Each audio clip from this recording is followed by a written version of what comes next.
Les matinales de KPMG. Bonjour à toutes et à tous, soyez les bienvenus sur les ondes de Radio KPMG. Ravi de vous retrouver comme chaque premier mardi du mois dans cette émission destinée à décrypter l'essentiel de l'actualité comptable et financière. Au micro, Laurent Chilet et Hélène Modicom. Bonjour Laurent. Bonjour Hélène, bonjour à tous. 2020 restera comme l'année de la pandémie de coronavirus, un souvenir presque déjà lointain. Ce début 2022 est lui marqué par la guerre en Ukraine et ses conséquences mondiales, Laurent. Oui Hélène, en ce mardi 5 avril 2022, le conflit continue malheureusement. Les évacuations de civils s'organisent dans certaines villes très touchées par les bombardements. Un choc énergétique a eu lieu et l'Europe réfléchit à diversifier ses approvisionnements, notamment en gaz. Les marchés financiers fluctuent au fil des nouvelles. Et enfin, de nombreuses entreprises ont déjà annoncé suspendre, voire arrêter leurs activités en Russie. Et donc, Radio KPMG a décidé de consacrer son dossier du mois aux effets de cette crise pour les entreprises dans les domaines comptables et de communication financière, Laurent. Et pour ce faire, nous avons convié 2 membres de l'autorité des marchés financiers et 2 associés de KPMG, experts dans leur domaine, en l'occurrence Marie Seller et Isabelle Guezet de l'AMF, ainsi que Bertrand Pruvot et Emmanuel Paré de KPMG. Mais avant cela, que faut-il retenir dans le reste de l'actualité comptable et financière, Laurent ? La seule chose notable est le lancement par l'International Sustainability Standard Board, le normalisateur des normes extra-financières, d'une consultation sur ces 2 premières propositions de normes. L'une concerne les exigences générales en matière d'information sur la durabilité et l'autre vise les mêmes exigences en matière d'information sur le climat. Cette consultation, ouverte jusqu'au 29 juillet, devrait conduire à une publication de ces 2 premières normes d'ici fin 2022. Dans le courant de cette même année, l'ISSB mènera également une consultation sur ses priorités en matière de normalisation. Un sujet que nous suivrons bien entendu sur ces ondes. Donc cette actualité était très brève. Et parmi les publications du mois de mars, Laurent, qu'avez-vous retenu pour nos auditeurs ? Alors Hélène, j'ai retenu les publications suivantes. Les versions 2022 de l'Illustrative Disclosures et la Disclosure Checklist by KPMG, 2 ressources qui devraient aider les entreprises dans l'élaboration de leurs états financiers intermédiaires IFRS, a fortiori dans un contexte très incertain. Le portail de KPMG International, intitulé Financial Reporting in Uncertain Times Resource Center, qui remplace et s'inspire largement de l'ancien portail dédié aux impacts sur les états financiers liés à la crise du Covid-19. Et enfin, comme toujours, le traditionnel numéro d'IFRS en bref. De nombreuses publications. Nous refermons cette courte page d'actualité comptable et financière et je vous retrouve dans un instant avec nos 4 invités pour le dossier du mois. Le dossier du mois. L'invasion de l'Ukraine par la Russie le 24 février dernier a sidéré et bouleversé le monde entier. En raison du drame humain, des déplacements de population, des bombardements, des destructions d'hôpitaux, d'écoles. Dans ce contexte tragique, dès le 2 mars, l'Union européenne et la communauté internationale ont pris des sanctions économiques et commerciales à l'encontre de la Russie et de la Biélorussie. Ce conflit et les sanctions qui en découlent ont déjà de profondes répercussions sur l'économie mondiale. Hausse du prix de l'énergie, flambée de certaines matières premières, perturbations dans les chaînes d'approvisionnement ou de production, fermeture partielle ou totale d'entreprises en Ukraine et en Russie, sans qu'on sache très bien combien de temps cela peut durer. Aujourd'hui, ce conflit impacte directement ou indirectement de nombreuses entreprises qui vont devoir analyser et prendre en compte ces effets dans leurs états financiers. Au cours de cette émission, notre ambition est de vous dresser un panorama des points d'attention les plus courants liés à cette crise, à la fois pour les comptes 2021, mais également pour les clôtures intermédiaires 2022 qui se profilent déjà. Pour nous éclairer, nous avons convié à notre micro 2 membres de l'autorité des marchés financiers, Marie Seller, directrice des affaires comptables, et Isabelle Guezet, responsable de pôle à la direction des émetteurs. Bonjour mesdames. Bonjour Hélène, bonjour à tous. Bonjour à tous. 2 associés de KPMG nous feront également le plaisir de s'exprimer aujourd'hui sur nos ondes. Bertrand Pruvot, responsable de la fonction technique, et Emmanuel Paré, responsable de la doctrine comptable. Bonjour messieurs. Bonjour Hélène, bonjour à tous. Bonjour à tous. Ma première question sera pour vous, Isabelle Guezet. Certaines analogies semblent exister entre cette crise et la pandémie de Covid-19 qui a mis l'économie mondiale à l'arrêt en mars 2020. En tant que régulateur, Qu'observez-vous dans la situation des émetteurs en ce printemps 2022 ? Oui, Hélène, il est vrai qu'on peut y voir une certaine similitude. Ces deux crises sont toutes les deux déclenchées sur le premier trimestre, c'est-à-dire post-publication des résultats annuels et des annonces des éléments prospectifs pour les grands groupes cotés, mais avant l'arrêté des comptes 2021 pour d'autres émetteurs. S'agissant de la situation des émetteurs en ce printemps 2022, on observe que les conséquences sont très différentes d'une société à une autre et que la communication financière des sociétés reste spécifique à chaque émetteur. Sa communication dépend fortement de son exposition directe ou indirecte à ce conflit, de son profil capitalistique et de sa stratégie de gestion de crise. À peine sortis de la crise sanitaire, nous sommes plongés depuis le 24 février dans un conflit avec de nombreuses conséquences macroéconomiques. Bertrand Pruvot, diriez-vous que les entreprises sont habituées à gérer de telles crises ? De par leur nature, ces crises sont toujours uniques. Et on peut difficilement, pour reprendre votre propos Hélène, s'habituer à gérer de telles crises. Néanmoins, de plus en plus de sociétés ont développé une cartographie des risques détaillés et des plans de continuité d'exploitation précis, face aux risques susceptibles d'avoir un impact significatif sur leurs états financiers. Nous pouvons donc raisonnablement affirmer que les entreprises sont mieux outillées en 2022 pour affronter ces crises. La complexité de cette nouvelle crise de nature géopolitique, elle tient au fait qu'elle se cumule avec les impacts encore nombreux de la crise du Covid-19 pour certains secteurs, notamment le secteur industriel. Intéressons-nous maintenant aux questions d'ordre comptable. Emmanuel Paré, alors en ce début de printemps 2022, certaines entreprises n'ont pas encore arrêté leur compte 2021. Doivent-elles intégrer les conséquences de cette crise géopolitique dans leurs analyses ? S'agissant des clôtures 2021, mais également pour les clôtures au 31 janvier 2022, la crise ukrainienne sera traitée comme un événement post-clôture qui ne doit pas donner lieu à ajustement des montants comptabilisés. Les actifs et passifs pour les clôtures au 31 décembre 2021 sont donc évalués uniquement selon les conditions existant à cette date, sans tenir compte des incidences de la guerre Ukraine-Russie et des sanctions économiques. Cela est vrai tant en règle française qu'en IFRS, avec un très léger bémol cependant en IFRS si la continuité d'exploitation est définitivement compromise. Mais attention, en application des textes comptables, un événement significatif qui ne modifie pas les comptes nécessite tout de même une information appropriée en annexe. On va revenir dans quelques instants sur cette notion d'information appropriée. Mais avant cela, Emmanuel, vous nous dites que les normes IFRS prévoient une exception quand la continuité d'exploitation est définitivement compromise. C'est bien cela ? Oui, en IFRS, si la continuité d'exploitation est définitivement compromise, et cela pourrait malheureusement arriver à certaines entreprises, IAS 1 et IAS 10 conduisent à ce que les comptes ne soient plus établis en suivant l'hypothèse de continuité d'exploitation. En pratique, selon KPMG, cela consiste à continuer d'appliquer les IFRS, mais de façon appropriée eu égard aux circonstances, et ainsi apporter une attention particulière aux dispositions figurant dans les normes IFRS 5, IAS 32, IAS 36 et IAS 37. Il faudra donc s'interroger sur ce qui va être cédé ou abandonné, à ramener le cas échéant à la baisse uniquement, les actifs à leur valeur probable de réalisation ou encore à constituer des dépréciations.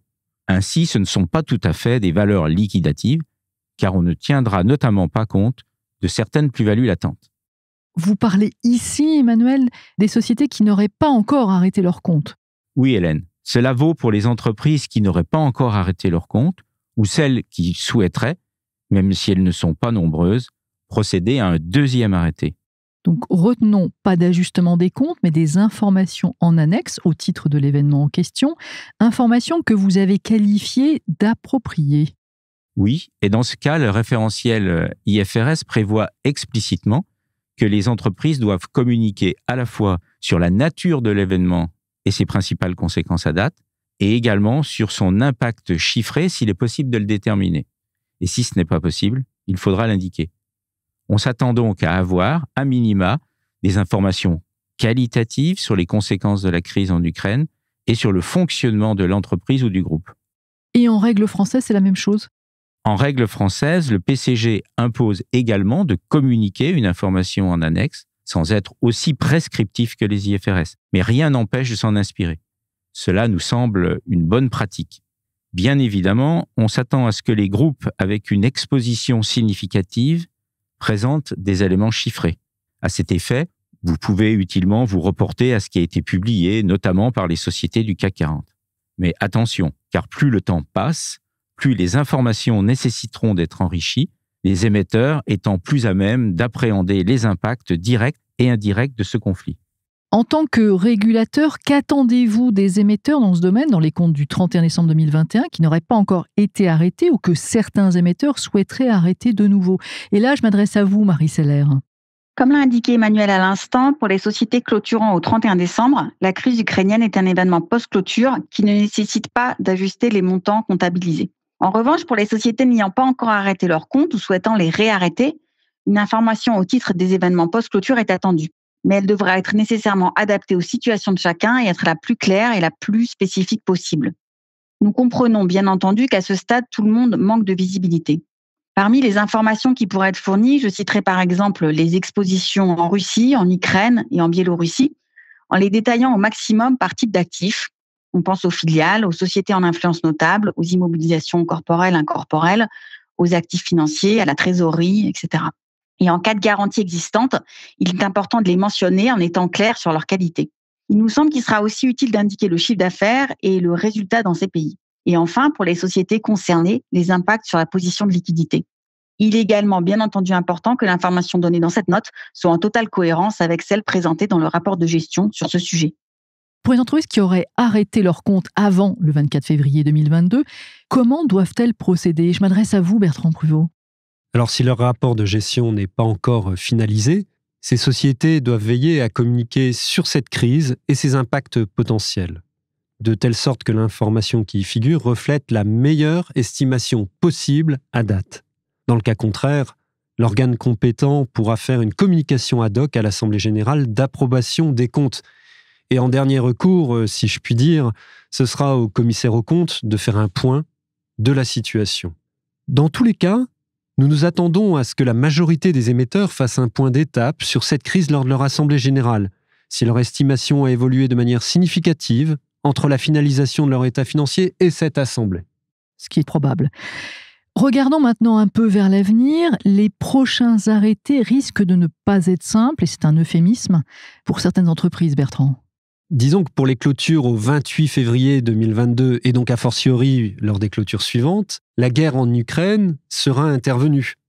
Néanmoins, les conséquences de cet événement devront être analysées au cas par cas pour déterminer dans quelle mesure les comptes devront être impactés. La première question que les émetteurs devront se poser, et c'est peut-être la plus importante, est celle de la continuité de leur activité et plus largement de leur contrôle.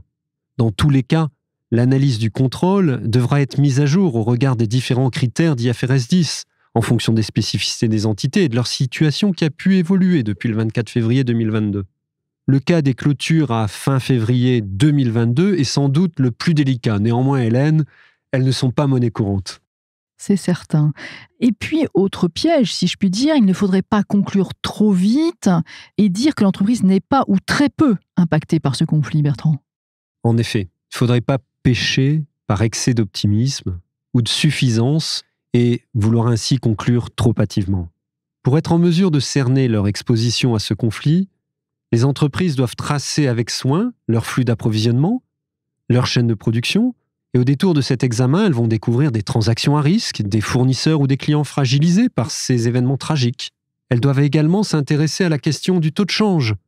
Ceux-ci ont beaucoup fluctué, taux moyen, taux spot. À moyen terme, il sera nécessaire pour les émetteurs de tirer les enseignements de cette crise dans le cadre de la mise à jour de leur cartographie des risques. Continuons notre progression dans le temps. Des arrêtés intermédiaires vont avoir lieu prochainement, qu'ils soient trimestriels ou semestriels.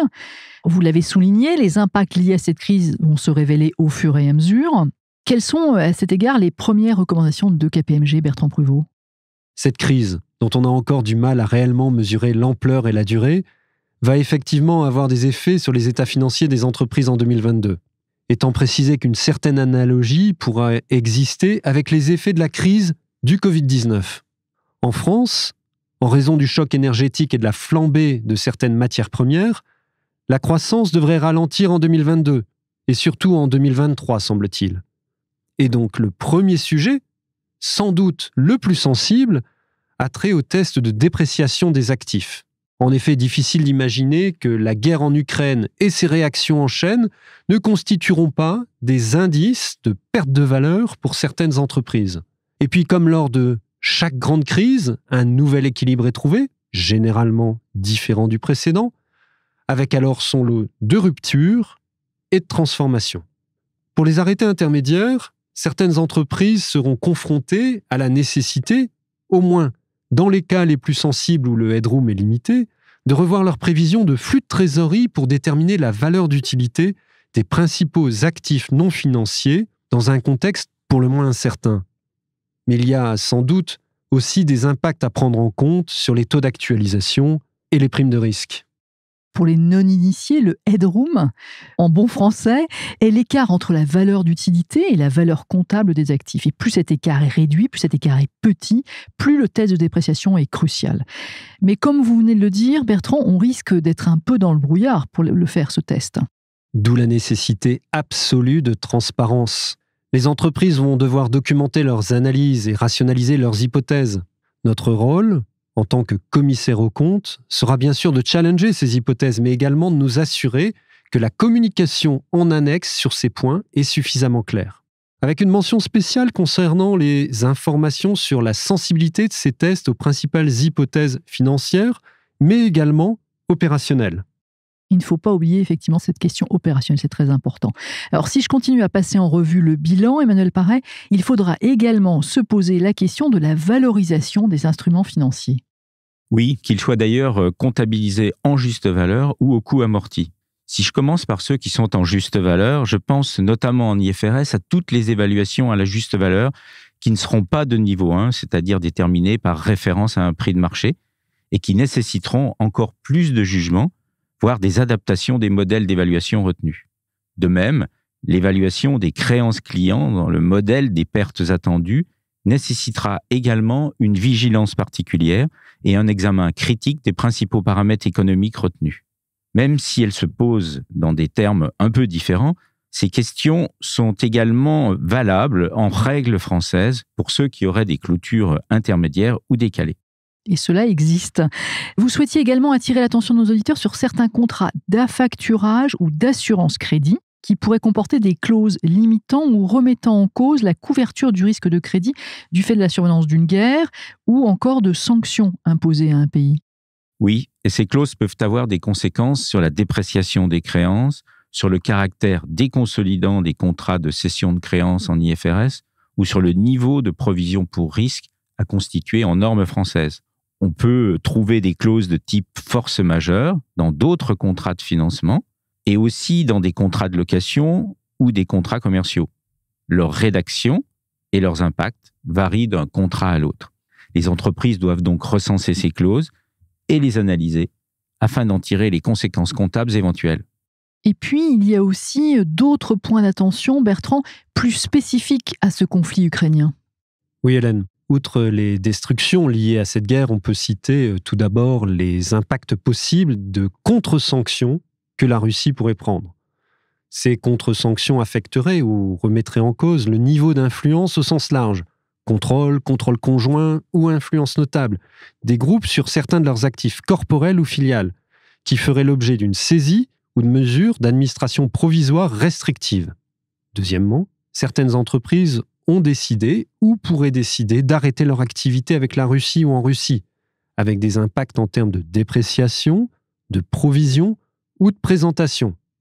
Va également se poser la question du taux de change, déjà évoqué. Beaucoup d'entreprises utilisent le taux de change moyen d'une période pour convertir les flux en devises étrangères, une pratique acceptable tant qu'il n'y a pas de fluctuation importante. Ce qui n'est plus le cas du rouble dans les jours qui ont suivi le début du conflit. Il faudra donc retenir des taux proches des taux spot pour convertir les transactions avec la Russie. Enfin, dernier point, l'impossibilité éventuelle de rapatrier la trésorerie de Russie, qui doit conduire à des informations spécifiques en annexe. Nous venons de dire que les arrêtés intermédiaires vont nécessiter l'exercice du jugement au regard des circonstances propres à chaque entité ou chaque groupe d'entreprises. Quelles sont les attentes de l'autorité des marchés financiers dans ce domaine ? Je m'adresse à vous, Marie Seller. Je trouve que Bertrand a bien détaillé les incertitudes qui existent, les analyses à faire et l'importance des informations à donner dans les comptes. Comme il l'a indiqué, les situations et donc les impacts et les informations attendues seront très différentes selon les sociétés, leur type d'exposition et leur stratégie. Les comptes à fin juin seront pour beaucoup de sociétés les premiers comptes depuis le début du conflit. Ils seront compliqués à préparer pour certains dans le contexte très mouvant actuel et du fait de la difficulté éventuelle à obtenir des informations et des chiffres. Comme souvent en période de crise, le maître mot est la transparence.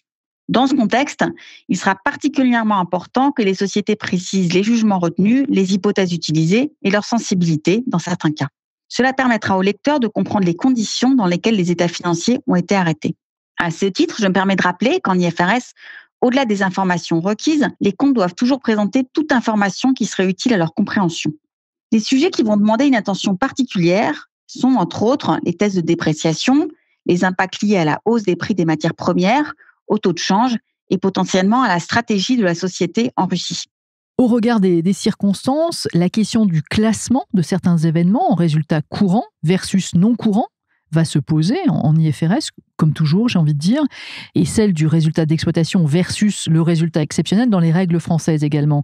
Effectivement, Hélène. Donc, comprenons que c'est une question que se posent certaines entreprises. Comme pour la crise du Covid, il ne nous semble pas pertinent de changer les agrégats et les indicateurs alternatifs utilisés par la société. Ainsi, à l'exception des impacts significatifs portant sur des natures de produits et charges classées en non courant habituellement, comme par exemple les dépréciations de goodwill ou les charges de restructuration, nous pensons que les autres charges et impacts ne doivent pas faire l'objet d'un classement spécifique. Les explications en annexe seront bien entendu utiles afin d'expliquer les effets au lecteur des comptes.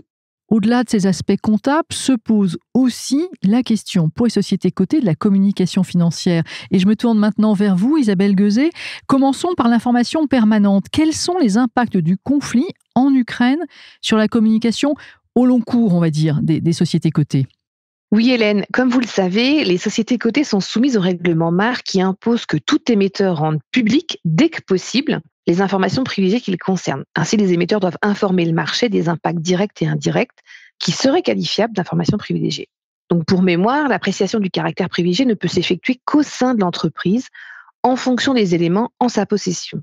Ainsi, comme l'a indiqué précédemment Emmanuel, plus le temps passe, plus les informations nécessiteront d'être enrichies, les émetteurs étant de plus en plus à même d'appréhender les impacts directs et indirects de ce conflit.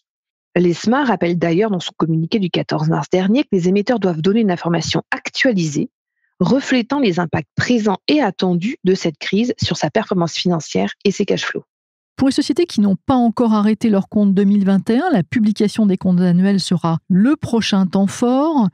Pour anticiper ce rendez-vous, quels conseils, Isabelle Gueuset, donneriez-vous aux émetteurs ? Je vous rappelle tout d'abord, Hélène, que l'AMF ne donne pas de conseils. Pour répondre tout de même à votre question, je leur dirais de veiller à appliquer la réglementation en vigueur, bien évidemment.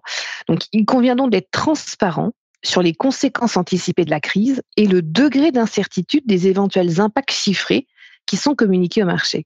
Cette crise est complexe et ses conséquences en chaîne difficiles à appréhender. Ainsi, j'insisterai sur la nécessité d'une communication sincère et équilibrée, qui restent les grands principes directeurs d'une bonne communication financière.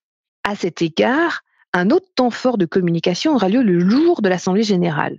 Ainsi, les émetteurs ont bien entendu toujours la possibilité de communiquer au marché via des communiqués de presse, dès lors qu'il s'agit d'une information privilégiée. Ainsi, ce format, Hélène, de communication pourrait utilement être utilisé le jour de l'Assemblée générale afin de tenir le marché au courant de l'évolution, de l'exposition et des conséquences de la crise sur la situation de l'émetteur.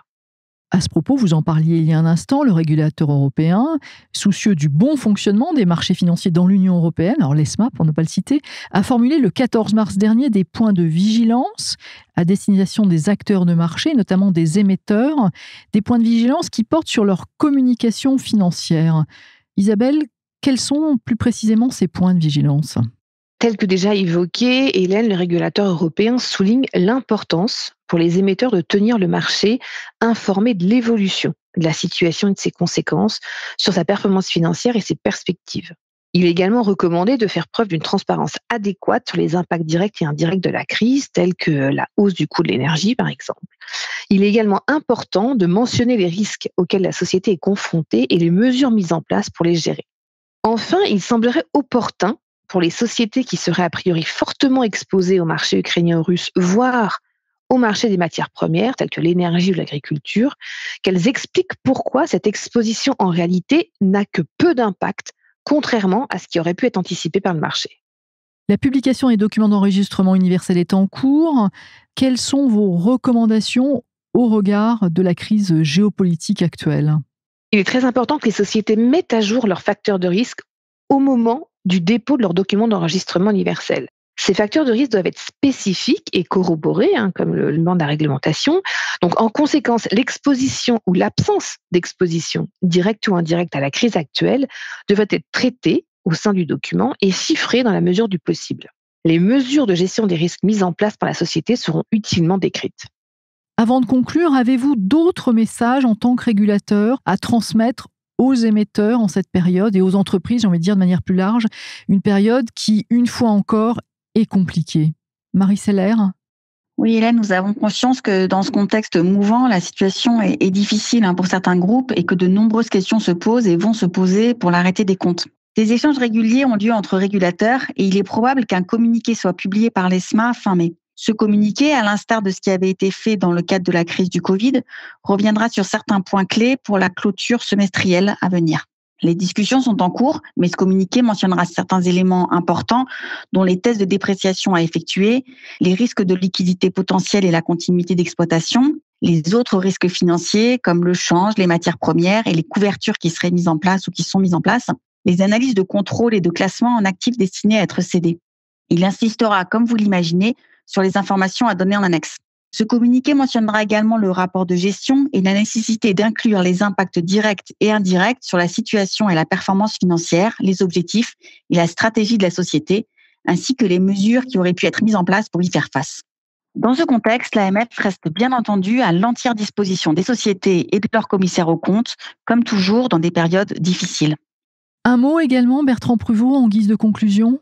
Alors dans un contexte, une fois encore très incertain, les entreprises doivent faire preuve de transparence dans leurs états financiers et leur communication financière au sens large. Heureusement, si je puis dire, nous avons tous appris au cours des crises de ces dernières années et nous avons développé une forme d'agilité, ce qui nous permet de nous adapter plus rapidement à des circonstances exceptionnelles.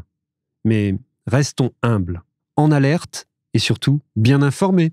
À cet égard, je vous invite à consulter la page de KPMG International intitulée Financial Reporting in Uncertain Times Resource Center. Ce portail recense les bonnes questions à se poser et propose des ressources fort utiles aux entreprises en cette période très incertaine. Et bien entendu, pour rester informé, écoutez Radio KPMG. Un grand merci à nos 4 invités. Cette émission est maintenant terminée et je vous retrouverai avec grand plaisir le mardi 3 mai pour notre prochaine matinale.